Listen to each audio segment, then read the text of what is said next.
அஸ்ஸலாமு அலைக்கும் friends, welcome to just for you JFU. இன்றைக்கி நம்ம சேனலில் சூப்பர் டேஸ்டியான மட்டன் தொன்னே பிரியாணி தான் எப்படி செய்யலாம் பார்க்க போகிறோம். இது வந்து ரொம்ப ட்ரெண்டாக போயிட்டுருக்கு இந்த மட்டன் தொன்னே பிரியாணி. பிஸ்மில்லாஹ் ரஹ்மான் ரஹீம். ஃபஸ்ட்டு நம்ம ஒரு பாத்திரத்தில் எண்ணெய் விட்டு வதக்க வேண்டிய ஐட்டம் எல்லாம் போட்டு நம்ம வதக்கிடலாம். ஸோ அதுக்கு கொஞ்சமாக எண்ணெய் விட்டிங்கனாலே போதும். ஸோ வந்து நான் சின்ன டீஸ்பூனில் ஒரு 3-4 டீஸ்பூன் எண்ணெய் போட்டிருக்கோம்.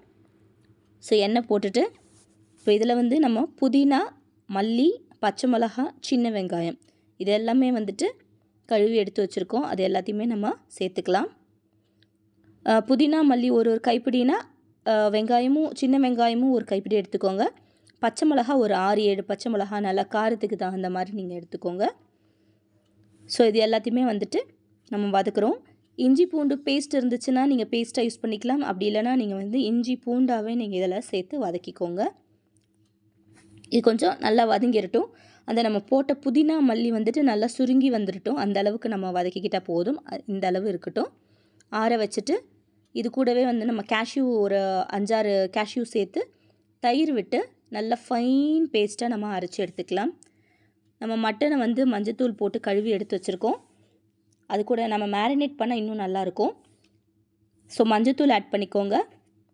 காரத்துக்கு ஏற்ற மாதிரி மிளகாத்தூள் நீங்கள் இதில் பாதி நம்ம தாளிக்கிறப்ப பாதி ஆட் பண்ணாலும் ஓகே தான். அதுக்கப்புறம் தயிர் இது எல்லாத்தையுமே சேர்த்து ஒன்றா நல்லா பெரட்டி எடுத்துக்கோங்க.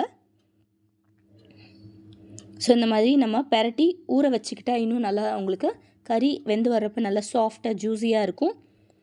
ஸோ அந்த பச்சை வாசனை இல்லாமல் நல்லா அதை மேரினேட் பண்ணதுனால அந்த காரம் உப்பு எல்லாம் பிடிச்சிருக்கும். இப்போது நம்ம வந்துட்டு கறியை வேக வைக்கணும். ஸோ குக்கரில் நம்ம வந்துட்டு விசில் விட்டு எடுத்துக்கிட்டு அதுக்கப்புறம் நம்ம ரைஸ் போட்டுக்கலாம். இப்போது நம்ம மசாலா ரெடி பண்ணுறோம். இப்போ வந்து எண்ணெய் ஊற்றிக்கலாம். கூடவே வந்துட்டு நீங்கள் நெய் ஆட் பண்ணிக்கோங்க. 1 kgக்கு வந்து 300 ml ஆயில் அண்ட் கீ ரெண்டுத்தையுமே சேர்த்து 250லேருந்து 300 வரைக்கும் ஊற்றலாம். ஸோ இப்போ வந்து பட்டை, ஏலக்காய், பிரியாணி இலை எல்லாம் சேர்த்துட்டோம். ஒரு 2 வெங்காயம் அளவுக்கு நம்ம சேர்த்துக்கலாம். சேர்த்துட்டு வதக்கிக்கோங்க. வெங்காயம் வந்துட்டு நல்லா வதங்கி வந்துடணும். அந்தளவுக்கு நம்ம இதை வந்து வதக்கி வச்சுக்கலாம். தக்காளியும் இதுக்கு அதிகமாக தேவைப்படாது.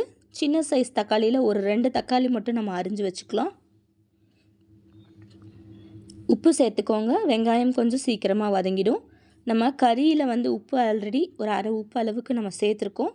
ஸோ மீதி உப்பு வந்து நம்ம இந்த மசாலாலையும் ரைஸ்லேயும் தான் நம்ம சேர்க்க போகிறோம். அதனால் வந்துட்டு அந்த இதை பார்த்து சேர்த்துக்கோங்க. இஞ்சி பூண்டு பேஸ்ட்டு இதில் நம்ம சேர்த்துக்கிறோம். நம்ம மசாலா அரைக்கிறப்ப அதில் கொஞ்சம் சேர்த்துருக்கோம். இப்போ வந்துட்டு 2 சின்ன தக்காளி அளவுக்கு எடுத்து அதையும் நல்லா சேர்த்து இதில் நம்ம வதக்கிக்க போகிறோம். ஸோ வெங்காயமும் தக்காளி நல்லா வதங்கி வர்ற நேரத்தில் மிளகாத்தூள் உங்கள் காரத்துக்கு ஏற்ற மாதிரி போட்டுக்கோங்க. ஆல்ரெடி மிளகாத்தூள் ஆட் பண்ணியிருக்கோம். பச்சை மிளகாவும் அரைச்சறதுக்கு வச்சுருக்கோம். இதுலேயும் நம்ம மிளகாத்தூள் ஆட் பண்ணிக்கலாம். கரம் மசாலா ஒரு அரை டீஸ்பூன் ஆட் பண்ணிக்கோங்க. அதுக்கப்புறம் நம்ம மேரினேட் பண்ணி வச்சுருக்க இந்த கறியை நீங்கள் இதில் நல்லா சேர்த்துட்டு ஒரு 2 நிமிஷத்துக்கு நல்லா வதக்கி விட்டுக்கோங்க. வதக்கி விட்டுட்டு நம்ம அரைச்சி வச்ச அந்த மசாலாவை, இந்த க்ரீன் மசாலாவை இதில் ஆட் பண்ணிடலாம். ஆல்ரெடி அது வதக்கி தான் நம்ம அரைச்சிருக்கோம். ஸோ பச்சை வாசனை எதுவும் அதில் இருக்காது பெருசாக. இதில் சேர்த்து ரொம்ப நேரம் வதக்க விடணும் அப்படின்னு இல்லை. ஸோ இது வந்து வதக்கிட்டு விசில் விட்டு எடுத்துக்கோங்க. 3 விசில் விட்டு எடுத்தாச்சு. இப்போது எலுமிச்சை சாறு நம்ம ஓப்பன் பண்ணிவிட்டு ப்ரெஷர் ரிலீஸ் ஆன பிறகு எலுமிச்சை சாறு போட்டுக்கலாம். ஸோ ஒரு எலுமிச்சம்பழம் அளவுக்கு நீங்கள் புழிஞ்சிங்கன்னா உங்களுக்கு புளிப்புக்கு கரெக்டாக இருக்கும். இப்போ வந்து நான் தண்ணி மட்டும் எடுத்துக்கிறேன். கறியை எடுத்துக்காமல் வெந்ததில் இருந்த தண்ணியை நம்ம இதில் எடுத்துக்கலாம். கூடவே இந்த அரிசி எவ்வளோ எடுக்கிறோமோ அதுக்கு தேவையான தண்ணியும் ஊற்றிக்கோங்க. பாஸ்மதி ரைஸாக இருந்தால் 1/2 அன் ஹவர் கழுவிட்டு ஊற வச்சுக்கோங்க. 1க்கு 1.5 தான் ப்ரொப்போர்ஷன். இந்த மசாலா தண்ணியோடு சேர்த்து நான் சொல்கிறேன். ஸோ நம்ம வந்துட்டு தண்ணி கொதிக்கிற ஸ்டேஜில் நம்ம வந்துட்டு அரிசி கழுவி வச்சுருக்கோம் இல்லையா, அதையும் நீங்கள் சேர்த்துக்கோங்க. அதையும் சேர்த்துட்டு கொஞ்சம் நேரம் கழித்து இந்த கறியை மேலாப்பில் போட்டு விட்டுறலாம். கறி நம்ம வெந்து தான் எடுத்து வச்சுருக்கோம். ஒரு 90% அளவுக்கு வெந்திருக்கு. ஸோ கிளறி விட்டுக்கோங்க. இந்த நேரத்தில் நீங்கள் உப்பு, புளிப்பு, உரப்பு எது தேவைனாலும் நீங்கள் ஆட் பண்ணிக்கலாம். ஸோ அதை நீங்கள் பார்த்துட்டு நீங்கள் ஆட் பண்ணிக்கோங்க.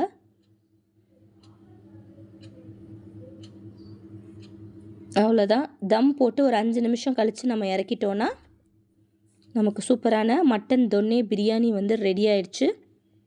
இதை கண்டிப்பாக ட்ரை பண்ணி பாருங்கள். ஸோ வந்து இது இப்போ கொஞ்சம் நல்லா ட்ரெண்ட் ஆகிட்டுருக்கு. ஸோ இந்த பிரியாணி பிடிச்சிருந்தா லைக் பண்ணுங்கள், ஷேர் பண்ணுங்கள், மறக்காமல் நம்ம சேனலை சப்ஸ்கிரைப் பண்ணிடுங்க. கூடவே பக்கத்தில் இருக்கிற பெல் ஐக்கானை கிளிக் பண்ணிக்கோங்க. அப்போ தான் நம்ம போடுற வீடியோஸோட நோட்டிஃபிகேஷன் உங்களுக்கு உடனுக்குடனே வரும். வேறு ஏதாவது வீடியோ தேவைப்பட்டாலும் எனக்கு கமெண்ட்டில் சொல்லுங்கள். அடுத்த வீடியோவில் சந்திக்கலாம். தேங்க்யூ. பாய்.